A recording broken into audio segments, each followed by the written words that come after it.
thing is you can't exactly change back into puberty, right? So when a child understands that they're transgender, there's a 99% chance that child knows who they are at that point. Only 1% of Like those children will, yeah, only 1% of those children the gender affirming care is wrong for.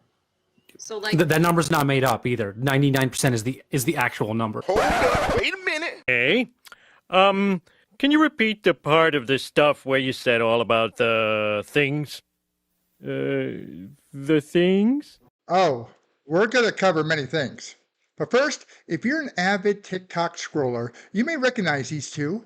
They've hosted several lives on transgender issues. The person on your left goes by the name of Adora, and he is a straight biological male who today identifies as a lesbian woman. That does not make sense. And this is Mel, who's a strong advocate for transgender lifestyles and also has a child who identifies as trans. Now, I have no personal beef with either of these people. I do, however, have concerns regarding some of the information they provide to their viewers, because they tend to spread either misinformation or leave out a lot of important context. I mean, for example, when it comes to misinformation, in my last video, Adora said, Gender affirming care can really, really help transgender kids that have gender dysphoria. It can literally save their lives.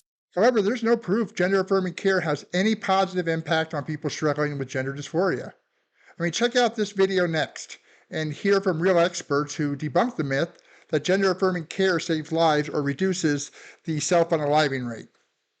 Now, in regards to the 99% stat Adora and Mel were referring to, in March of 2024, there was a study published in the Journal of the American Medical Association.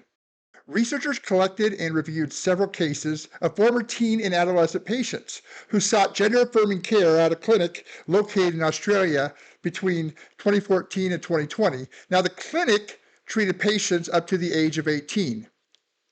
Researchers wanted to find out how many adolescents and teens who identified as transgender went on to stop their gender-affirming medical plan and accept their biological sex. So the results of the study were as follows. Of the 550 patients included in the study, only 2 stopped their gender-affirming medical care plans, choosing to live their lives as a biological sex. Therefore, 548 patients continued their gender-affirming medical care up to the age of 18.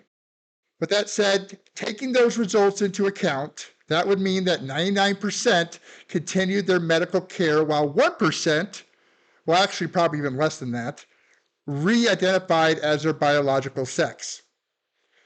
So that's the statistic Adora and Mel are referencing. However, there's a lot of context which is being overlooked.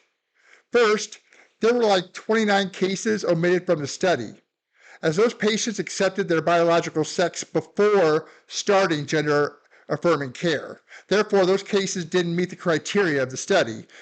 We shouldn't overlook the fact that these 29 cases were adolescents and teens who were confused about their gender, then for whatever reason chose to accept their biological sex.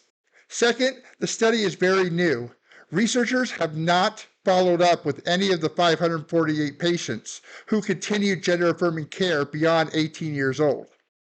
Therefore, as of today, it's unknown if any of those patients are struggling with regret and possibly detransitioned, or how many of those patients may be dealing with actual mental disorder. So when it comes to this study, which reports 99% of patients don't re-identify back to their biological sex, I mean, it's best that you take it with a grain of salt. Hold up, wait a minute. The idea that kids know who they are, I think the very existence of detransitioners shows that that's not true. Because these kids arrived at the clinic confident, 100% convinced that they knew who they were. Their parents were 100% convinced, apparently because they gave consent, that these treatments are correct. And yet, these kids, very shortly after they got double mastectomies or subjected their bodies to irreversible, often sterilizing treatments, and by the way, if you do the full course of medical transition, even just hormonal, it is guaranteed chemical castration for the rest of your life. And these kids went into that office knowing who they are, and yet very quickly after that regretted it. And no less important, the doctors who saw them were convinced that these kids know who they are.